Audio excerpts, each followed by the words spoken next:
তোমাদেরকে ছোট্ট করে একটা ট্রিক্স শিখিয়ে দেই। যেহেতু তোমরা এখনো অনেক ছোট, তো ছোটবেলা থেকে যে জিনিসটা তোমরা শিখে যাবা, বড় হয়ে সেটা তোমাদের আর অসুবিধা হবে না। এজন্য একটা গল্প যখন আমরা পড়বো,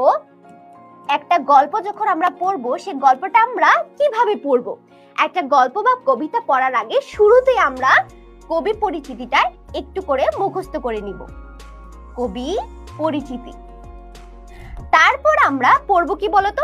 তারপর হচ্ছে গল্পের যে পাঠ পরিচিতি থাকে না, একটা গল্পের মধ্যে কিন্তু পাঠ পরিচিতি থাকে, তো এই পাঠ পরিচিতিটা তারপর আমরা পড়ে নিব।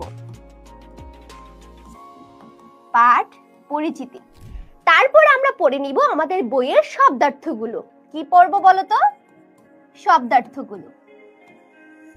তারপর আমরা পড়বো শব্দার্থ। তারপর আমরা পড়বো মূল গল্প। এইভাবে যদি তুমি একটা গল্প বা একটা কবিতা পড়ো, তাহলে সেই গল্পটা তোমার বুঝতে একবারের বেশি সময় লাগবে না। অনেক সময় দেখা যায় আমরা গল্পটা ৩-৪ বার পড়েও কিন্তু গল্পের কিছুই বুঝতে পারি না। এটার কারণ হচ্ছে আমরা সঠিকভাবে গল্পটা পড়তে পারি না। আগে আমরা কবি পরিচিতি পড়বো, কারণ এইটা থেকে পরীক্ষায় প্রশ্ন আসে। তারপর আমরা পাঠ পরিচিতি পড়বো। এই পাঠ পরিচিতি পড়লে তোমার মানে পুরো গল্পের অর্ধেক অংশ পড়া হয়ে যাবে।